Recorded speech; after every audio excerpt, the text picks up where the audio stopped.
All right, good evening. My name is Julian Cyr, and I'm the state senator for the Cape and Islands District. This includes 20 towns across Cape Cod, Martha's Vineyard, and Nantucket. And I am your moderator this evening for our telephone town hall, and I'm pleased to be joined tonight by several colleagues in state and county government, along with local health leaders. With us tonight is State Representative Sarah Peake, Barnstable County Commissioner Ron Bergstrom, Kevin Cranston from the Department of Public Health, Mike Lauf from Cape Cod Healthcare, Dr. Kevin Mulroy from Cape Cod Healthcare, Sean O'Brien from the Barnstable County Department of Health and Environment. And I also want to recognize Congressman Bill Keating, who is listening in on the line. Tonight's call has been paid for by Barnstable County. Representative Sarah Peake and I are here representing and with our outstanding Cape and Islands legislative delegation. And those colleagues include Senator Sue Moran of Falmouth and Representative Tim Whalen of Brewster, Kip Diggs of Barnstable, Dave Vieira of East Falmouth, Steve Exaros of West Barnstable, and Dylan Fernandez of Woods Hole. This delegation thanks you for your time. It is an honor to serve and represent you. And tonight's work is made possible by the Cape Cod COVID-19 Response Task Force and is funded by Barnstable County government. This week marks a year since the first case of COVID-19 was identified in Massachusetts. On Monday, we reached a grim milestone of 500,000 confirmed cases of COVID-19 in Massachusetts. On Cape Cod, we've seen over 9,300 cases. We've lost 342 Cape Codders to COVID-19 to date. It has been a very difficult, challenging year.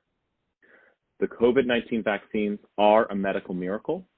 Science has indeed prevailed, and pretty darn fast. We are especially proud that Moderna is a Massachusetts-based company, and Pfizer has a significant presence in Massachusetts. We are fortunate on Cape Cod to have the ability and equipment, specifically ultra-cold storage capacity, to administer both Pfizer and Moderna vaccines. And the stakeholders who comprise the Cape Cod COVID-19 Task Force stand ready on Cape Cod with the infrastructure in place and the commitment of community leaders, healthcare professionals and providers, and volunteers to get these vaccines into the arms of our residents as quickly and efficiently as possible. Make no mistake, we are ready. However, not unlike other regions of the state or communities throughout the nation experiencing similar issues, the lack of doses making it over the bridges from the federal, there is a lack of doses making it over the bridges from federal and state governments, and the doses we currently have are insufficient to meet our demand. Let me be clear, this is a temporary obstacle. It will get better as the Commonwealth acquires more vaccine. Tonight, we will share all the information that we have and discuss how we will manage through vaccine access and availability with a particular emphasis on those over 65, starting with those over 75. Tonight, we have two goals. First, to provide information from medical providers on the vaccines and their effectiveness, and to answer medical questions relevant to people over the age of 65. And second, to provide information from the Department of Public Health, the Barnstable County Department of Health and Environment, and the Cape Cod COVID-19 Task Force on where we are in the vaccine rollout and what you can expect on the availability of COVID-19 vaccine appointments going forward here on Cape Cod. The aim tonight is to provide all the information we have and to answer all the questions that we can. And of course, we want to relieve anxiety, calm frayed nerves, and instill confidence that there is a light at the end of the tunnel, and it will be shining upon us soon. Changes are underway at the federal and state levels to increase distribution and tighten management of the vaccine. This has been a profoundly challenging 11 months, and I want to be honest that it will remain challenging for some time. The rollout of vaccine availability for people over 75 in the past week has been difficult to say the least. but I am hopeful that we are going to see improvement as we get more vaccine here on Cape Cod. So we are here this evening to provide you with information about plans that are in place to distribute vaccines once we start to receive doses in an adequate quantity. The Cape Cod COVID-19 Response Task Force cannot control the state software or the sign-up method. We're certainly calling on and working with our partners at the state government to have that improved. But what we can do, and we're aiming to do, is work to make sure that your experience as a resident of Barnstable County is as seamless as possible, again, once enough doses are delivered here. Thus far, between Cape Cod Healthcare, our community health centers, Barnstable County, and several towns, there have been 10,700 first doses of COVID-19 vaccine administered and 5,050 second doses administered. Those are primarily to those who are eligible in phase 1 of the state's vaccine plan. I do want to note, unfortunately, we do not have information from CVS, Walgreens, and Stop and Shop on the number of vaccines that they have administered on Cape Cod. We reached out to all three of those entities prior to this call, and they declined to provide us that information. Lastly, please keep in mind that we are just entering into phase 2, step 1, during which only those who are age 75 and above are eligible for vaccinations, in addition to those who are included in phase 1. And so individuals 65 to 74, you are on deck. You will be eligible soon, but we wanted to extend this call to all adults over 65. So now I would like to introduce Mike Lauf, the CEO of Cape Cod Healthcare, for a few words. Mike? Good evening, and thank you, Senator Cyr. I'd also like to thank Representative Peake, along with the entire Cape Cod delegation, County Commissioner Ron Bergstrom, Kevin Cranston from the state, as well as Kevin Mulroy, my colleague, and Sean O'Brien. Cape Cod Healthcare remains committed to diagnosing, to treating, to curing, and to helping people to recuperate from COVID-19. We have tested over 30,000 people. We've worked hand in hand with the county, with our elected delegation, and with our towns to ensure that each and every person that needed our assistance collectively got it. We've invested in PP&E. We've invested in vaccine. We've invested in sites. We've invested large amounts in testing to ensure that we could meet our commitment as a safety net healthcare provider in this community.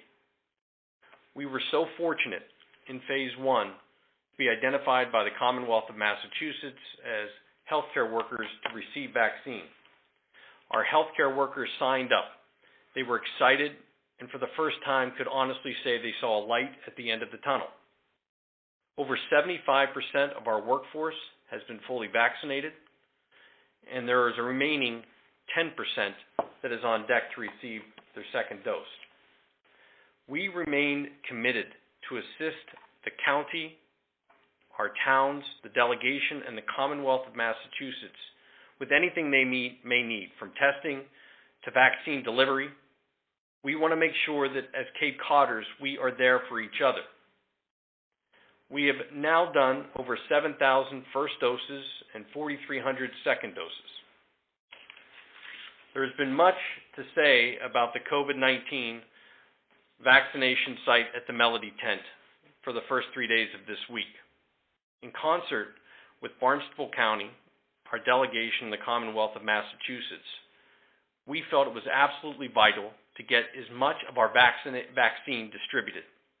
We had roughly 2,000 remaining doses originally from the federal government that did not get utilized during the phase 1 round. To ensure that these doses were utilized in a timely manner, Cape Cod Healthcare identified and contacted patients who would be authorized in phase 2 to receive the vaccine. We began with people over the age of 90 that had multiple comorbid conditions. We simply did it to ensure that people could get the vaccine and we could be a part of the solution for the county, for Cape Cod, and for the Commonwealth. We will continue to partner with Barnstable County, the Commonwealth, our delegation, to remaining any COVID-19 vaccine that are in our community for those that are eligible. As a safety net healthcare provider, it is our goal, along with those that I've already mentioned, to vaccinate everybody. We are in this together.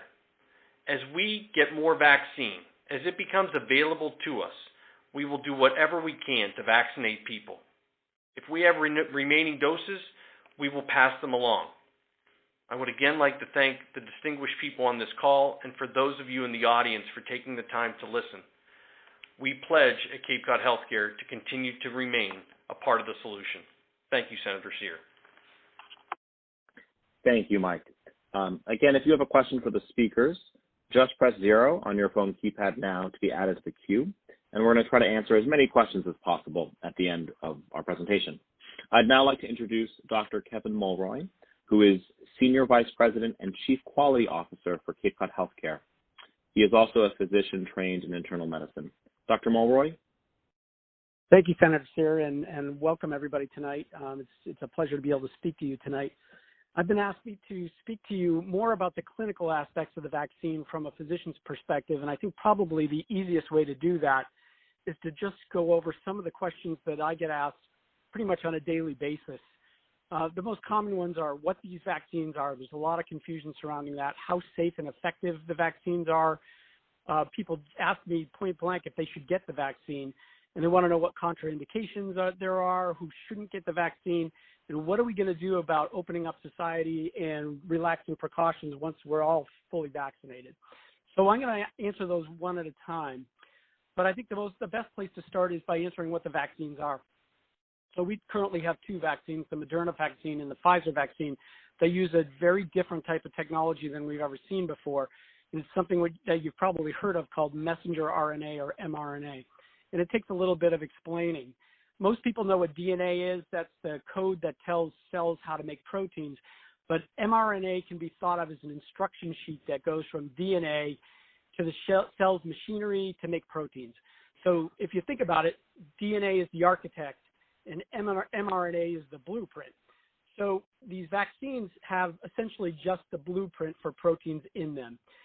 mRNA is very fragile, very quickly destroyed after its use, so it doesn't hang around very long. Now, it's not dissimilar from how viruses work as a whole. They tend to inject huge amounts of their own mRNA into their cells so that the cell machinery can make new viruses, and then the viruses then explode the cell and they're released to create a cycle. The vaccine doesn't work that way. It uses only a tiny part of the mRNA to make part of the spike protein, which is the part of the virus that attaches to human beings and allows replication. And then this protein is recognized by the body as foreign, and it creates this immune response. So it is a really very interesting and unique technology that's fairly new to us, but it has some really massive advantages. For one, there's no virus in this. There's no live virus. There's no attenuated virus or a deactivated virus. It's just this mRNA. It can be very quickly operationalized if there's changes to the virus, so you can really ramp up production fairly quickly. There's no need to grow anything, and it is very safe. There really is not much in the vaccine. There is this mRNA, which is fragile, so you need to surround it with something called a lipid or a fat layer that protects the mRNA. And then there's a number of salts in the vaccine, and there's also something called polyethylene glycol or glycol, which is a common food additive. So all in all, it is a very safe vaccine. When Pfizer and Moderna went through the FDA through the phases of trial, they did not go through a shortened testing cycle, as you may have heard. They had 43,000 people who were tested by Pfizer and greater than 30,000 from Moderna. And again, the vaccine was found to be as safe as any that are essentially out there. Is the vaccine effective? Well, the Pfizer vaccine was found to be 95% effective at preventing symptomatic disease 1 week after the second dose, which is a pretty strong high percentage. Moderna was at 94.1 effective for the same time period, and both of them were 100% effective at preventing severe disease. So that leads to the ultimate question: should you get vaccinated? As a physician, I got to tell you, overwhelmingly, I would recommend everyone who is eligible for this vaccine get vaccinated. One thing that we really want to do to move into the next phase and get back to some type of normalcy is to develop herd immunity. And we can't develop herd immunity until we get at least 70% of Cape Codders vaccinated, meaning that we'll have to continue to mask and social distance until that point is reached. So who can get this vaccine? Well, as of right now, there are very few contraindications. There are some people who can't get the vaccine due to allergy reasons, but really there are only two exceptions. People who have a severe allergic reaction, that means anaphylaxis or shortness of breath or swelling of the throat, to any component of the COVID-19 vaccine should not receive the vaccine. That includes things like the glycerol or the glycol that's within the vaccine. So if you've had a reaction to any of those, you shouldn't get the vaccine. Also, people with severe allergic reaction, again, anaphylaxis, to any vaccine or injectable medication should speak with their provider, their healthcare provider, prior to receiving the COVID-19 vaccine. Doesn't mean you can't get it, but you should really speak to your doctor about what your own reaction was prior to getting it. Everyone else, and that includes severe allergic reactions to foods, oral medications, latex, pets, insects, environmental triggers, all of those people are recommended to get vaccinated at this point. There are some things you need to know, though. We will be observing people for 15 minutes after vaccination, and those with severe allergies should be observed for at least 30 minutes, so we need to plan for that before getting vaccinated. Again, always we encourage everybody to speak to their physicians about the particulars of your own situation if you have any concerns about getting vaccinated. So there are also lots of questions about pregnancy, and right now we don't have a lot of details, but the American College of Obstetrics and Gynecology recommends not withholding the vaccination from pregnant women. So pregnant women should be getting the vaccine. Immunosuppressed, people with cancer, people who are on chemotherapy, again, not a lot of data, but these people are not excluded, and it's recommended they also receive the vaccine. There is some potential for a decreased immune response, so we need to maintain careful precautions for any of patients who do, even after they get vaccinated. Children is the one area that we don't have a lot of data yet. The Pfizer vaccine is recommended for people over the age of 16 and Moderna at 18 and over, but there's in a short time there should be information coming out about children as well. Also, we get questions about if I previously had COVID.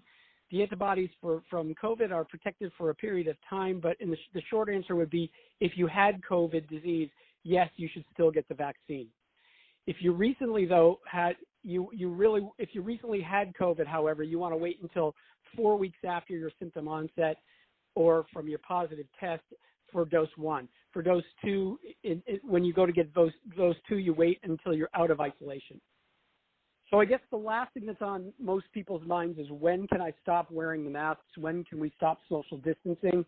At this point, the data shows that the vaccine are very good at preventing symptomatic disease, but they do not show that you can't carry the virus and be asymptomatic.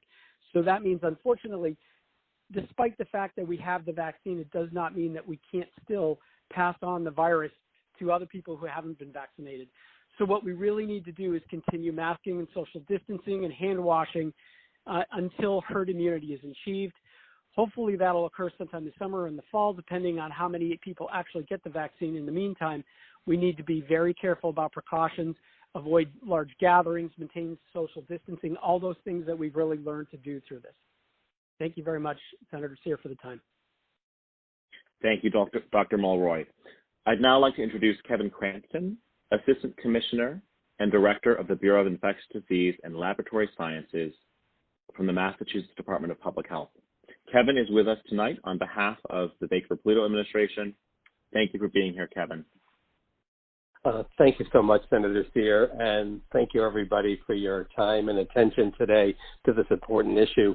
I bring greetings from Governor Baker, Secretary Sutters, who's also leads our COVID Command Center, and Commissioner Burrell all send their greetings and would love to be with you tonight. I am very pleased to be able to update you on the status of the pandemic in Massachusetts, talk about vaccine access, which I know is of keen interest to all of you, and to share some of the good news that's both in front of us and before us in the coming weeks. As you know, we have just gone through our second major peak of the pandemic, having experienced the major initial peak back almost a year ago. I do remember that Friday evening when the first case of COVID-19 was announced in Massachusetts. It was the first of many weekends that state officials, local officials, and all of you have had to deal with this pandemic. And what we all went through in March and April of last year, and I can only imagine the personal losses that many of you on this call have experienced, as I have, as others on this call have. And now we have just come through another very serious peak following the holidays and what we anticipated to be a greater transmission of the virus during the winter time, because people are indoors and much more likely to be in close contact.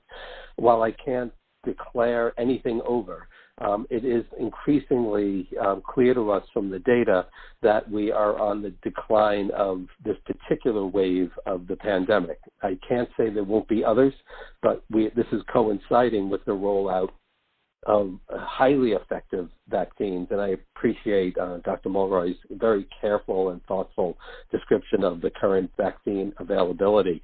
When the first doses of vaccine came to Massachusetts, it really was a red letter day for us in public health. I've been working in public health for over 30 years. This is actually my third pandemic, having started as a young man in the HIV/AIDS pandemic, which I know also deeply impacted many people and communities on Cape Cod. I also was involved particularly in the H1N1 pandemic, which in retrospect pales by comparison to this one. We have never in our lives, and frankly in recent history, seen anything like the COVID-19 pandemic at the local, national, or global levels.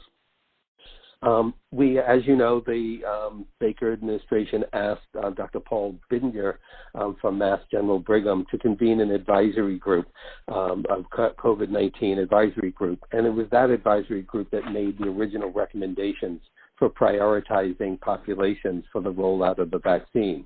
There was simply not enough vaccine for everyone to get access at the same time.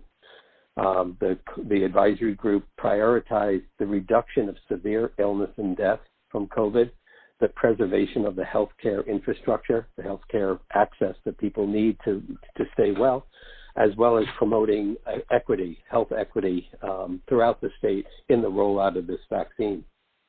I'm delighted to report that we are substantially through the vaccination in phase 1, including healthcare providers, first responders, home health aides, people who live in congregate settings and long-term care facilities. And that's what enabled Governor Baker to decide to open up the beginning of phase 2.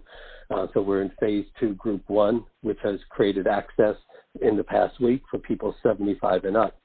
And while I can't give a precise date, it will be soon before phase 2, group 2 opens up, including people who are 65 and up, people living with 2 or more comorbidities or health conditions known to make it more likely to have a serious illness from COVID, as well as individuals living in affordable and low-income senior housing. I want to say, though, despite the progress we've made, I know it's been hard. I know particularly this past week has been hard. As patients become more eligible for the vaccine, the ability of folks to be able to connect themselves with vaccine, to get through on telephones, on websites, to be able to make appointments. On the one hand, I'm delighted there's such demand. I'm delighted that there's so many people who want to get these effective vaccines. But it really breaks my heart when people have to spend long hours trying to get through an appointment. There is good news on the Cape, of course. In particular, Barnstable County, working with healthcare providers, local officials, and many of you on this call have done a remarkable job. It really set the standard for the rest of the state in terms of local coordination.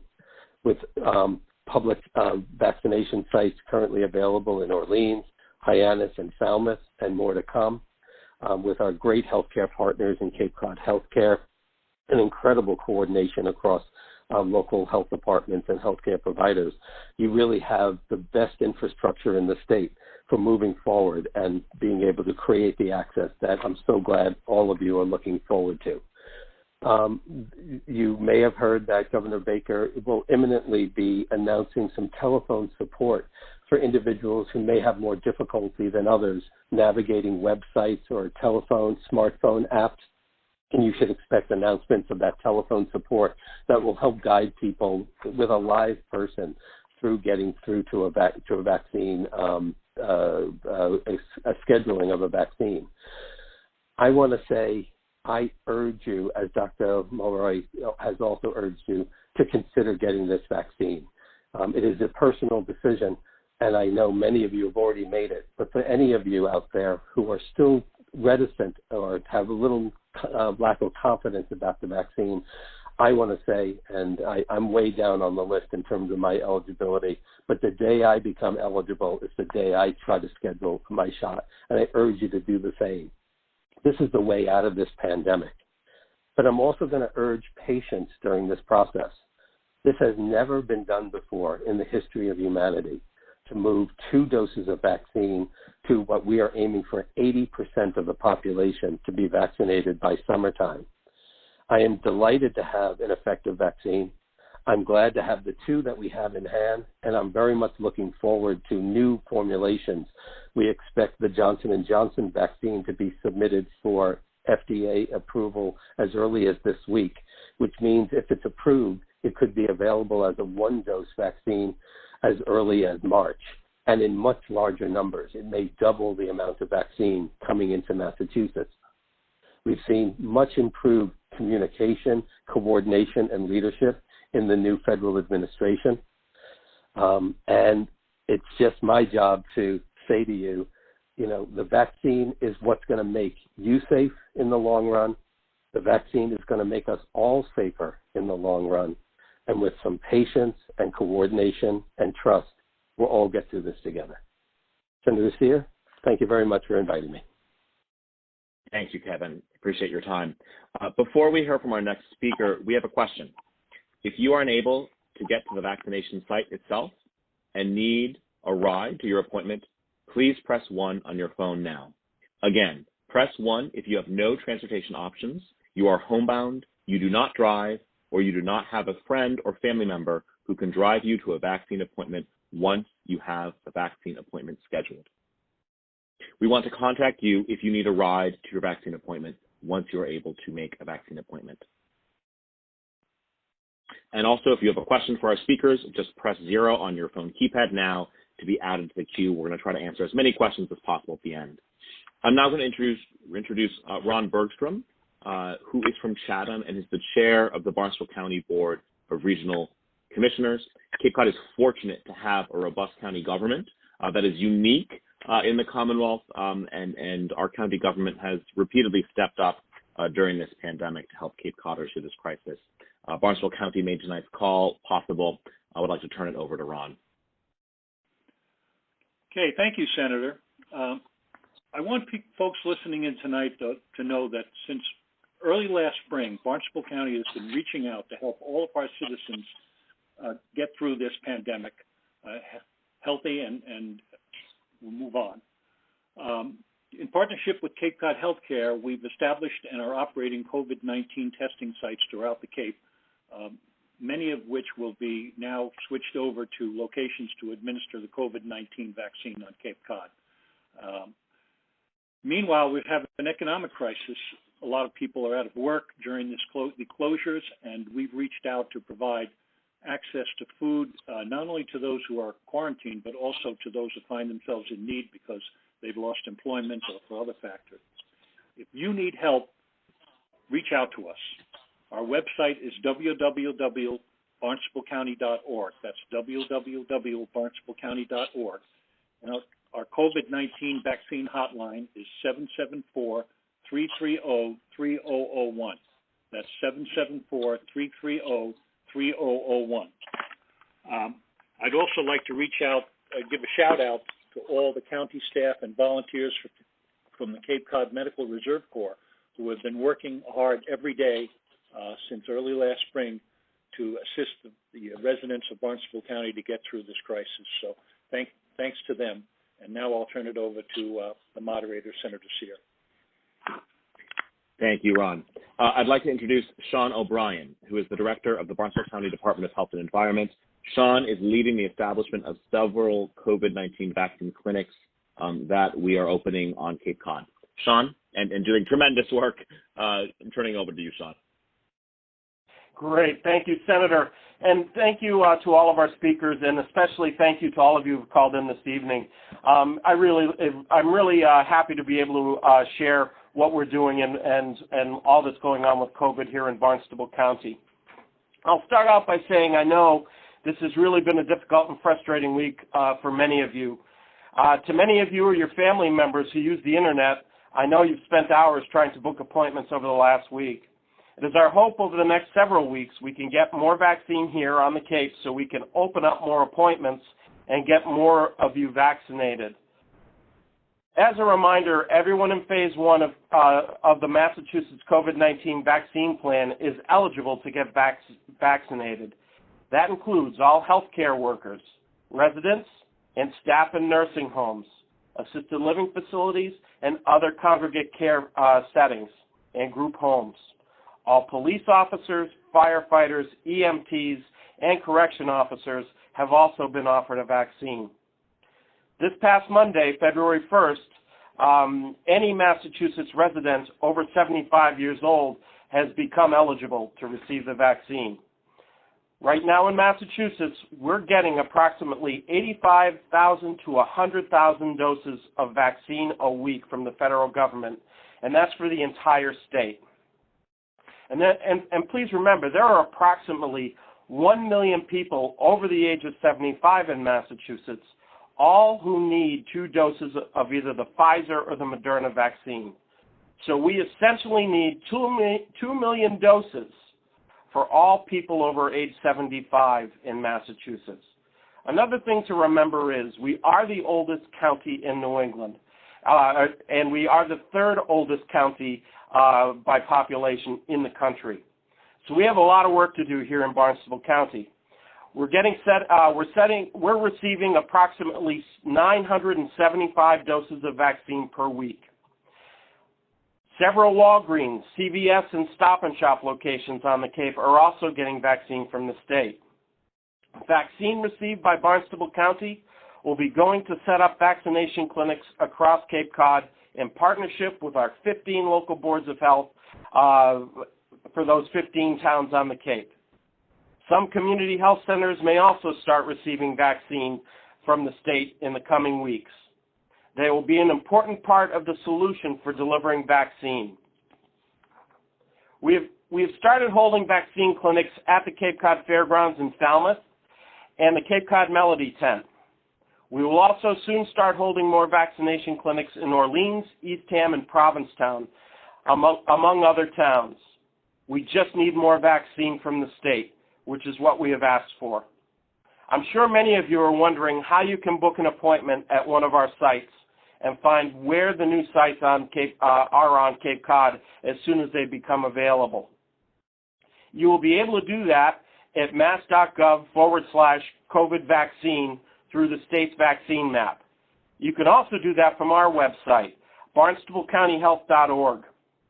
In addition, if you visit barnstablecountyhealth.org, you can sign up for our vaccine email list, and we will send everyone on that email list an email when we are putting new vaccine appointments online to be scheduled. So that way you'll be notified of new available appointments in the coming weeks before they're put online. These clinics will be limited in number because we're still receiving a limited number of vaccines. And I want to repeat that. We're only receiving 975 doses for the region. So the clinics are going to be limited until we see an increase in those doses. Signing up for the email notification doesn't necessarily guarantee you an appointment. It is designed to be an email notification to alert you to a vaccine clinic opening. Now, I'll be very blunt. We have seen some issues with the software in order to sign up.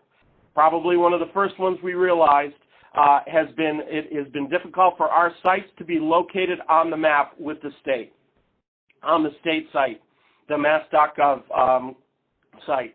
We have been working with the state to get that corrected. Additionally, whenever people cancel an appointment at a clinic, it actually shows that there are seats available. That's not the case. What happens is when we fill up a clinic, there are also, after those appointments are filled up, there is also a wait list that is generated by the software, not by us. And those people on the wait list are actually filled in to any of those open slots. That wait list that the software uses is only for that clinic. So we've had a lot of calls about that the last few days, and hopefully that will clarify it a little bit. So if you do see that there may be some seats open, we're going to be going through and using that wait list on within the software for the people who were put on that wait list. I want to also make it clear to all that vaccine appointments must be scheduled. Every one of our regional sites will be scheduled. We do not have any drive-up appointments available anywhere for folks that don't have an appointment. We have to be very strict on this. You must schedule an appointment. Many people also want to know what they should expect when they arrive for their vaccination. You'll be told when you book your appointment, when and where to show up. The vaccine will be an intramuscular shot into your upper arm, so wear clothing that will be easy for you to roll up your arm sleeve or wear a t-shirt underneath your layers. On hand performing your vaccination and staffing, the site will be trained registered nurses and other medical professionals. Once you are vaccinated, there is a federally required 15-minute observation period where you will be monitored by those medical professionals before you can head home. And those medical professionals are trained to give you care if you do experience a side effect or an allergic reaction. I can promise you all that we will handle all vaccine we received with the highest possible care. With the vaccine we've received so far, we have not lost a dose. Let me repeat that. We have not lost a dose. We will not waste any vaccine, and all the medical providers I'm aware of on the Cape have abided by the same high standards. We're fortunate here on the Cape. We have plenty of ultra-cold freezer capacity. That's actually giving us the ability to get Pfizer vaccine as well. So we can handle both of them, both Pfizer and Moderna. We're working hard every day to prepare to get the vaccine out to people as quickly and safely as possible, and we're working very hard to make sure everyone has a fair and equal access to these appointments. So I want to thank everybody. I want to just reaffirm patience for the time being, and thank you for calling in this evening. Senator, back to you. Thank you, Sean. Before we hear from our next speaker, we do have a question. If you do not have access to the internet or a computer at home, we want to know. So in order to make most vaccine appointments, you need a computer or internet access at home. If you do not have access to either, please press 1 on your phone right now. Again, press 1 if you do not have internet or a computer at home. We want to contact you if you do not have access to the internet or a computer at home.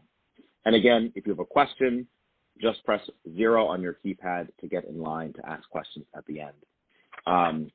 I now would like to introduce State Representative Sarah Peake, who has just been a remarkable leader, not only for the 4th Barnstable District, but for the entire region, and who is the Dean of our legislative delegation. Representative Peake, thank you for being with us tonight.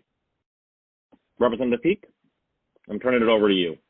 Yeah, thank you, Senator Cyr. I had to unmute myself. There, I'm here. I'm with you now. Senator, thank you. There you go. Thank you thank you.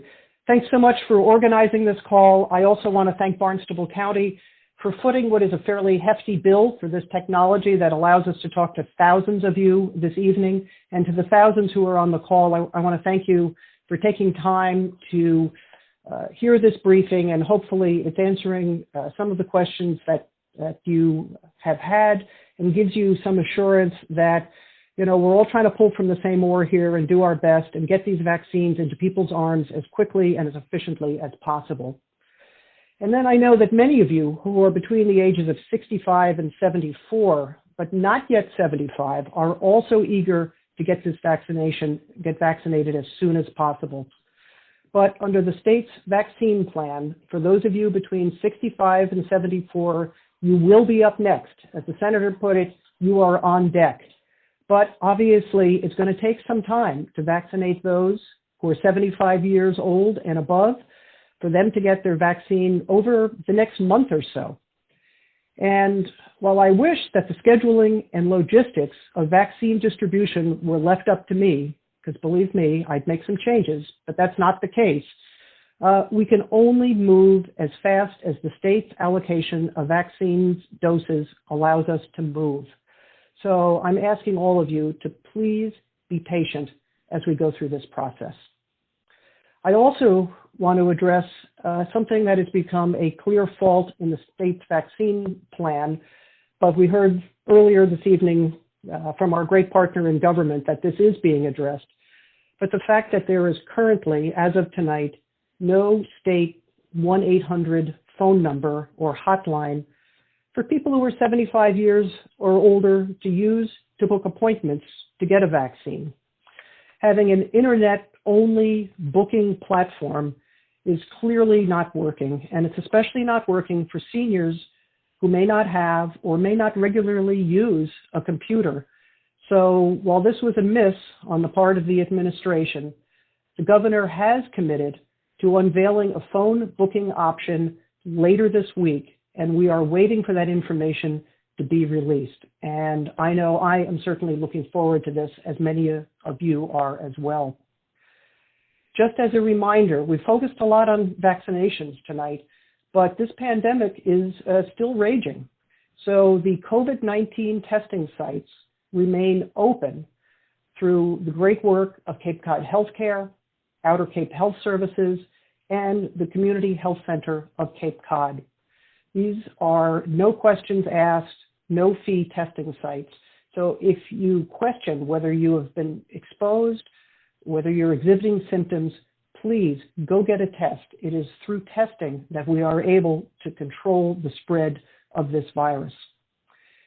In addition, as you've heard already tonight, we are committed to helping those who need a ride to their vaccine appointment. So with the help of Tom Kerr, who is the director of the Cape Cod Regional Transit Authority, we're working to make sure that anybody who needs a ride to their appointment or needs a vaccine delivered to them, you will get that assistance. Those here on Cape Cod whose permanent residence and maybe even your driver's license is from another state, but you're here on the Cape, maybe you're a second homeowner, maybe you're a stranded snowbird, you will still be eligible and able to receive a vaccine once your age grouping, your category is eligible under the state's phased vaccine plan that the Mass Department of Public Health has laid out and that is available to see on the mass.gov website. And I'm sure many of you also want to know where you can find information on vaccine development. BarnstableCountyHealth.org is a great place, and it is frequently updated with new information. And again, for those who maybe don't live on their computer the way some of us do, I would say read the Cape Cod Times, listen to WCAI, and buy and read your local newspaper, because they also are covering these developments and are a great source of information. So with that, I want to thank everybody again for joining us tonight. And Senator Cyr, I want to thank you, and I'm going to turn it back over to you. Thanks so much. Thank you, Sarah, for those reassuring words. And I'm now going to turn it over to Congressman Keating, Congressman Bill Keating, who is with us tonight from Washington. They're voting in D.C., but we're glad to have the Congressman here, and we're grateful for his ongoing support and commitment to Cape Cod. We'll hear from the Congressman, and then we'll get right into your questions. Congressman Keating? Julian, thank you so much. Sarah, everyone that's been on board before, Sean, Mike Lauf, the whole gang that's preceded me, thank you for everything you're doing. we all know what we've been suffering through. The pandemic has brought a great hunger. 24 million adults right now are having trouble feeding their families. People are out of work. 1 million applied for unemployment last week alone in 1 week, which shows the pandemic is still raging. In January, we saw the most deaths from COVID in 1 month since the beginning of the pandemic, and people continue to be out of work. Children continue to be out of school, which will affect their lifetime earnings and development, and the social consequences we live with as a country, but also in the Cape as well, with upticks in suicide and domestic abuse and addiction. These are all things that we have to overcome this virus, to be successful with. And what we just voted on within the last hour here in the House was a vote that will allow fast track, if necessary, a fast track procedure to deal with this, so that we can't delay any further. There's a great sense of urgency with what I just described to you, and this first step will provide an alternative should Congress become slow in acting as they have and have for years, I imagine. But it's an urgent situation, it's an emergency, and we're treating it as such. We've been able to weather some of these storms, although the effects are still there, as I said. Our economy, the GDP, is the slowest growth since 1946. We're working on many fronts, but center to all those things is the virus. If we can't deal with that, then we won't be successful in any of the other things we're doing. So I want to thank all of you for what you're doing in terms of dealing with the response locally. I want to also tell you that without a greater federal effort, the great efforts we're seeing locally and regionally in the Cape and Islands just won't be as successful as they should be. What we're dealing with is something that the magnitude of which has to be hit on many fronts. I'll get into in our office and in other Zooms that we have in our office, some of the economic impacts and some of the social impacts, but I want to deal with the vaccine since that's the topic of tonight's discussion in particular. We're moving forward. In December, we gave $69 billion in assistance to provide with the vaccine. That's woefully small in terms of what's necessary. The current American Relief Act, relief plan that the President's advocating calls for $160 billion directed towards dissemination of the vaccine and dealing with its effects. It'll include monies to state and local governments. That's necessary. If we're going to speed up the amount of time between the manufacture of these vaccines and when it can get in someone's arm, we're going to need state and local government to help us, but we can't have them go it alone. They just don't have the resources that they would have without federal support. So this is one of the centerpieces of what we're doing. And without that, even the improvements that are showing up to 1.3 and 1.4 million vaccines distributed daily now won't be enough. So our plan is going to be comprehensive. It's going to give monies for that. We're already investing money in acquisition of more products. We're even acquiring home testing. That's something that will be very helpful down the road. We also have to continue doing research. The variants that we've read about are real. Just read that Florida perhaps has more of the UK variant as a majority of their cases than the other COVID-19 case. We're also concerned about what's happening in South Africa and Brazil and the variants that in this virus that are occurring there. I think they'll require research, which is already ongoing. That's the good news. And perhaps booster shots as we go forward and work with this terrible virus and mutations of this virus as we go forward. So we're moving in a direction that of urgency, which wasn't there before, frankly. we're moving towards relief and recovery, not just trying to keep our head above water and deal with emergency responses. Those responses were important and they were expensive, but they weren't enough to deal with this virus and its effects.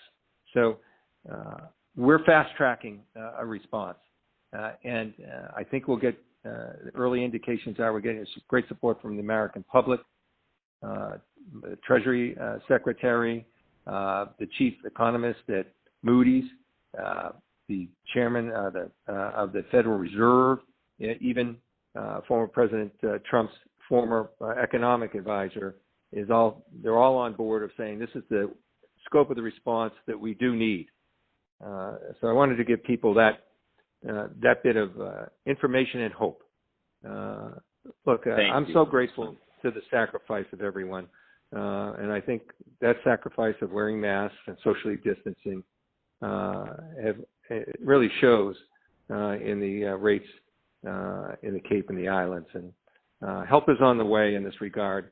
Stay in touch with our office, and I'll stay in touch as I have with my partners in state and county government and my partners in the private side and our medical partners. This is a national crisis, but it's being met with now as we speak with the type of urgent response that's necessary. So I'll be on for the rest of the call. Thank you, Julian, for everything you're doing to organize this and get the message out.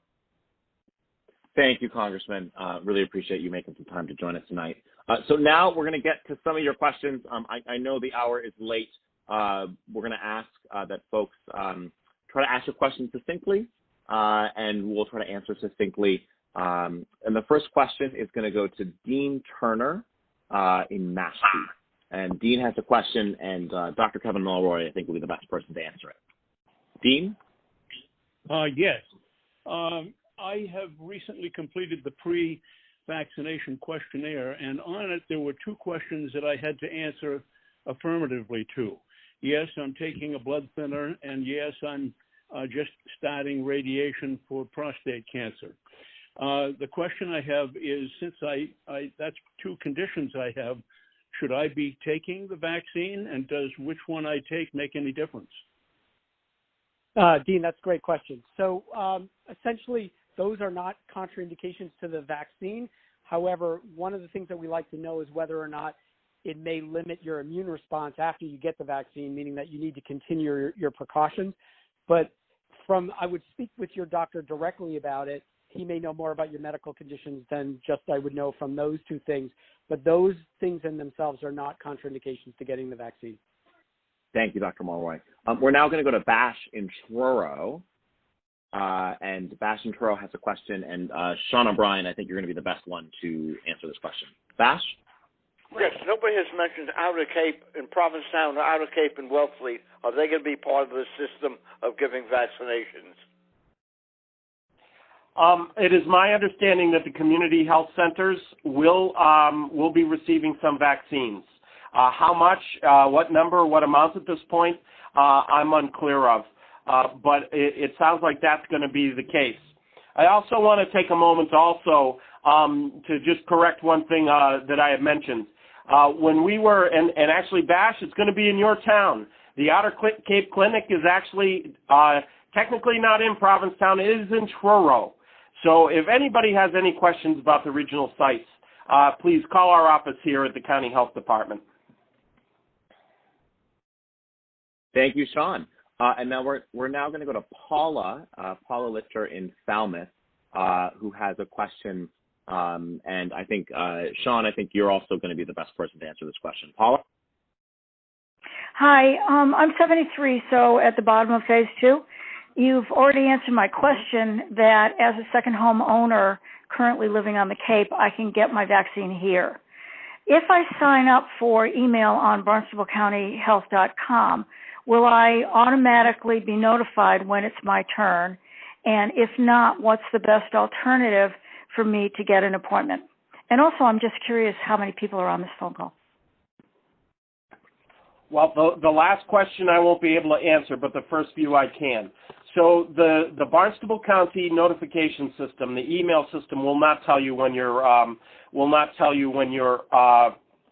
appointment is. It will just let you know when clinics are going to be available to schedule.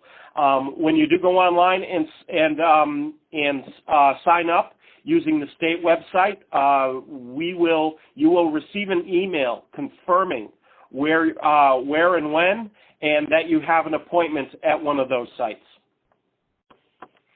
And I'll leave the number of people on the call to Senator Cyr.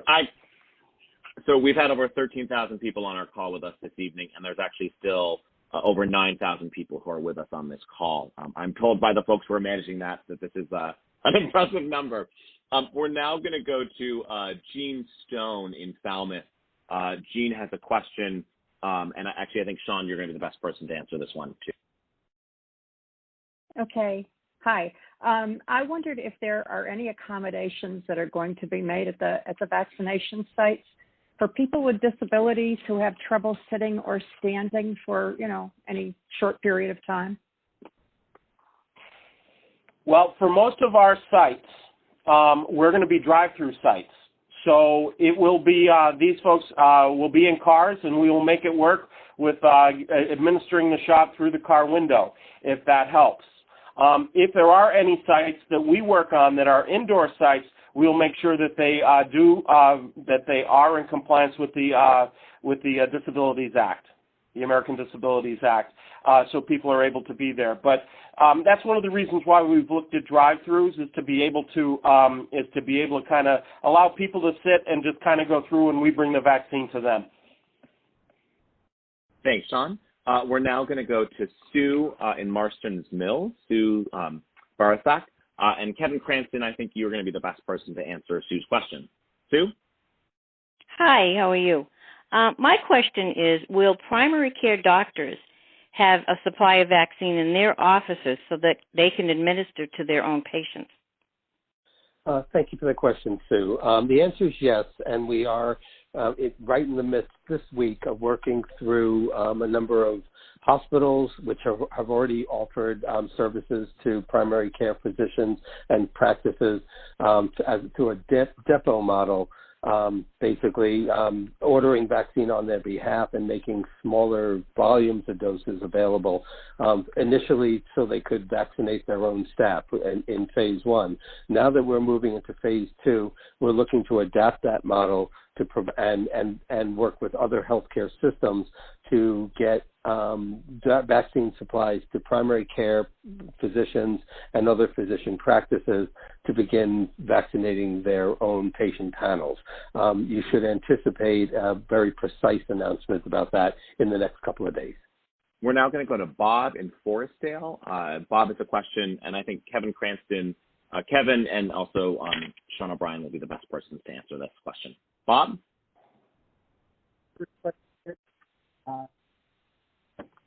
Do I second shot I got the first, or is there some my second question is for comorbidity. How do I specify that? Thanks, Bob. So your question broke up a little bit, but Bob has two questions. One, do you have to go to the same place for your second shot as the first shot? And also, he has a comorbidity. How does he prove that? I'm happy to address both of them. If Kevin, go ahead. Yep. All right, sure. While it is best practice for whatever site signs you up for the first shot to help you set up an appointment for the second shot, there's no obligation to go to the same place for your second shot. What is important is that you receive the second shot on time and receive the same formulation that you got the first time. So if you got Pfizer the first time, 21 days you're due for another Pfizer. If you got Moderna the first time, 28 days later you're due for Moderna. But it doesn't have to be administered by the same location. And regarding comorbidities, no, you don't need to provide medical evidence of your health conditions. You will be asked to when you sign up either on an app, online, or when you present in person to sign a self-attestation that confirms that you are eligible under the current prioritization structure. Thanks, Kevin. Our next question is from Caroline Davenport in Brewster. Hello there. You're doing a wonderful job to start with, I have to tell you. My question is, I am concerned about seniors who are elderly, and I do know some who are not computer savvy. You did go into this a bit, but I'm wondering if there's not a way to contact those seniors through maybe the Councils on Aging, so that everybody gets a shot and gets a ride. Thank you so much for that question. I can answer it. So we actually, that's what we're doing right now. So even on this call, that poll question we asked, we had over 600 people on this call identify that they do not have access to internet and are going to need assistance with appointments. We now have all those phone numbers to follow up with those people, which is going to be a task, but we're going to aim to do it. There was 100 people on here about in the prior poll who said they needed a ride to their vaccine appointment when they have it. So what we're aiming to do is reach those most vulnerable people. I think the people that I know in my, in the Cape and Islands district, all the doors that I knocked when I ran for this office, people who, are older, who may be isolated, who may not have family nearby. And so we're aiming to reach them through this call. We're aiming to reach them through our councils on aging and police departments and other municipal departments that interact and help these folks. And that's where I'm most concerned about, is the people who don't have internet access, who may not have a car. So that's what we're working to do now. I really want to be respectful of folks' time. We've been on this call for now an hour and 10 minutes. We're not going to be able to answer all the questions that folks have, but I am glad we were able to get some in. I do want to note that today's call has been recorded and will be made available for those who were unable to make the call. We really, if you do have a question that we weren't able to get to, please stay on the line after the event, and you will be able to record a message for us, and we will try our best to get back to you. I really want to thank all of you for joining us tonight. I really want to thank our participants today who provided information. We are committed to providing as much information as possible that we have. We are ready to administer a vaccine that is occurring. We're going to need to be patient as the vaccine, as we deal with vaccine supply. I want to acknowledge what a difficult time this has been, but we here on Cape Cod are doing everything we can to be pulling together to come through this pandemic, to get vaccination available, to save lives and save livelihoods. So I really want to thank everyone for their time. Please take good care. And again, if you have a question that you weren't able to ask, stay on the line. We'll be able to record a message, and we'll try our best to get back to you. Thank you so much.